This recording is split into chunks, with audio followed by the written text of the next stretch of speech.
So, another trade breakdown tayo. So, syempre, ang goal is breakdown natin yung mga winning trades and yung mga losing trades. Make sure natin yung mga winning trades ay maulit-ulit natin and malaman natin, ma-dissect natin kung paano siya pwedeng ulit-ulitin. And yung mga losing trades, ma-dissect natin kung paano na siya hindi mangyari ulit. Which is, alam naman natin na mangyari at mangyari yun kasi hindi naman pwedeng 100% yung winning rate. Pero, at least ang mag-i-improve ka. Okay?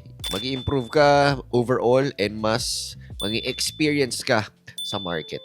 Okay. Game, dito tayo una. Unang trade natin ay Euro USD. Ayan, kung titignan nyo, talo tayo. So, sige, breakdown lang natin. Replay, start new. Sige, ayan. So, kung titignan nyo, ang oras nito, sige, sa 1 hour tayo para makita natin yung oras talaga. Ayan. Ang oras ito ay around mga 21 o'clock, 23 o'clock, mga 11. So, dito natutulog na ako.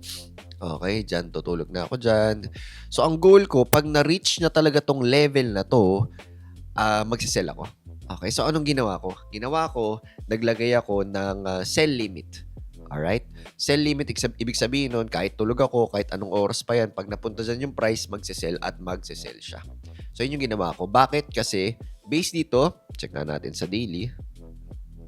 Ayan. Sige, sa daily, kaka-change lang ng kaka-change lang ng actually hindi pa masyado nag-change, pero nilagpasan na niya tong daily support na yan. Okay? And then sa 4 hours, ayun, nag-change na ng trend from up to down. Tapos grabe yung pagka-downtrend. Ayan. So ngayon, ang goal ko is habang downtrend, magsisell ako ng magsisell. Alright? So yun ang nangyari, which alam ko naman na malaki talaga yung chance na bababa to pag napunta dyan sa level na yan kasi nandyan talaga yung mga sellers. So ang nangyari, naglagay ako ng sell limit and then natulog na ako. Okay? And then, pagising natin, ayan ang nangyari. Okay? So sa 1 hour, anong oras to? Ito ay 6 a.m. So, hindi ko alam yung exact time, no? Pero, ito yung time na si Trump naglabas ng news tungkol sa ceasefire nila with Iran. Okay? So, yan yung nangyari. Biglang, grabe, nagbaliktad yung market. Na, from malakas supposedly yung USD, biglang humina siya. So, sa lahat yan, sa lahat ng USD pairs, ganyan yung nangyari.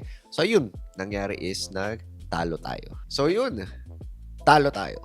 Alam mo yung feeling na sure ka sa trade mo? Bakit? Kasi ilang beses mo na ito ginagawa, ilang beses ka na nag-aral, ilang beses na yung ilang YouTube videos ay pinakinggan mo, pero may mga ganito at ganito pa rin talaga.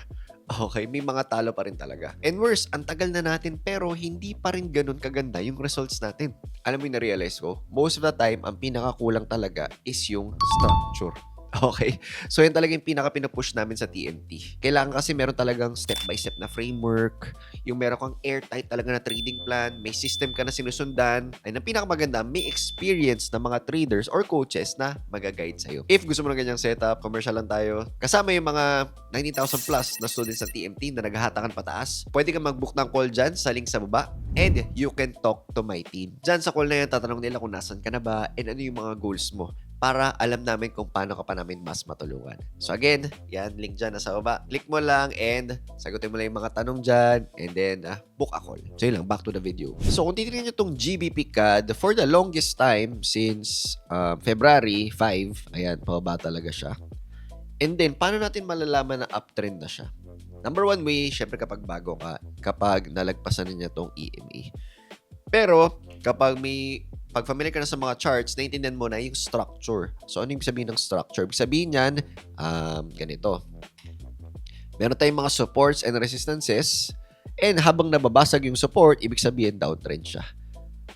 Baliktad naman, kapag nababasag yung resistance, ibig sabihin, uptrend na siya. Basag to. Yan, ibig sabihin, uptrend na siya. Which is, ganyan yung nangyari sa ating trade. Nakita natin na nagpapalit na yung trend. And sakto, nalagpasan na niya itong EMA. Palit dito, nalagpasan niya resistance. Nalagpasan niya itong resistance na yan, /EMA. So ngayon, naghahanap na tayo ng papasukan. And then, ayan, kung titingnan natin, meron ding mga higher highs and higher lows. Higher high, higher high, higher lows, and higher high, higher high, higher low. Diba? So, alam natin na uptrend na talaga siya. So, lagyan natin to ng pangalan para mas astig tayo pakinggan, no? So, ito, yan, break of resistance. So, pag nag-break of resistance ka, ibig sabihin nun, uptrend na yan. Break of break. Diba? Pag nag-break, sabihin, uptrend na yan. Kapag break of support, sabihin downtrend. So, pag ganun nangyari, di ba, binibreak yung support, break yung support, break yung support. Dito naman, binreak yung resistance, nagkaroon na tayo ng change of trend. Change of trend na tayo. So, therefore, kapag nagkakaroon ng change of trend, so pwede rin sabihin na reversal, katulad nito, yan, nag-create siya ng semi, pero hindi ganun kalinaw na head and shoulders, no? Yan yung isa sa mga reversal patterns natin. And then, ayan, gumagawa na siya ng, nagbe-break na siya ng resistance. And then, nag-pullback pa siya dito. Ayan. Ngayon, oras na para bumili. At gatasin ang pag-uptrend ni GBP CAD. So, anong nangyari ay, ayan, sige, punta tayo sa 1 hour time frame. And tingnan natin kung saan tayo pumasok. So, I think pumasok ko dito sa 4 hour time frame, no? Oh, sabi natin 4 hour time frame. Ayan, dyan tayo pumasok, banda. So, nakita natin na malupit na ang kandila. Well, coach, di ba hindi naman yan candlestick confirmation? So, kung gusto mo makita ng candlestick confirmation yan sa 1 hour. Meron tayo yan. May magandang green na candle dyan. Pero wag na wag tayong bababa ng time frame kung wala sa rules mo yun. Kasi every time na bababa ka, mas makikita at mas makikita mo yung hinahanap mo. Okay, pero hindi ibig sabihin nun, tama yung gagawin mo. So, katulad nito, kunyari hindi ako makakita sa 1 hour, magka 30 minutes ako mag 1 minute. Sigurado sa 1 minute, makakahanap ako ng bullish engulfing. 'Di ba? Pero, ayan, dapat hanggang isang time frame lang. Sabihin natin dito sa strategy ko hanggang 1 hour lang. Hindi ako pwede mo ba ng 30 minutes para maghanap ng confirmation. Okay? Ibig sabihin, no, na-excite lang ako. Gusto ko lang pumasok agad. So, hindi ganun dapat. So, ayan. Sige, 4 hours tayo. And then, ba't nandiyan yung SL natin? Barrier 1, barrier 2, then dyan na tayo. Okay? And then, ang TP natin, ayan, 1 is to 1.5. Okay? So, ang nangyari ay, dyan. Okay? So, kagandahan, actually, medyo matagal-tagal din to, no? So, from April 2, tapos, bumalik siya ng April 6, tapos, umangat siya dito na April 6 ulit, then dito April 7, then natipi siya ng April 7. Yan. From April 2 to April 7, medyo matagal siya. Hindi ko in-expect na gano'n siya katagal kasi supposedly mag-momentum na siya. So, yun na ngayon nangyari. Nag-momentum na siya after nito. Ayan. So, yun ang ating second trade. So, doon tayo sa third trade naman. Anyway, pinapakita ko pala to lahat ng trades na to sa ating inside job na Discovery Channel. Okay? So, may link tayo sa baba. Sumali ka na dyan. Kung di ka kasali, free lang yan. And minsan, nagkakaroon kami ng mga online sessions dyan sa loob. Yan, AUD-CHF tayo. So, ngayon, kung titignan natin, yung AUD-CHF, sobrang lakas ng pagtaas niya. So, therefore, ang goal natin, kapag grabe yung trending, anong gagawin? Gagatasin mo lang lagi yung trend. Okay? Huwag mo isipin na uptrend grabe magda-downtrend na. Huwag ganun. Until nag-uptrend, uptrend, buy ka lang ng buy. Siyempre, dapat pasok sa rules. Katulad nito, di ba? So, ito, kung titingnan mo, sobrang ganda ng area na to. Ayan. Sabihin yan, umangat yung price dyan. So, pwede mong sabihin demand level na maganda yan. And then, titingnan mo yung nangyari dito. Di ba? For some reason, biglang bumagal yung galaw dito sa area na to. 'Di ba supposedly ganyan. Kaya lang medyo nawala eh.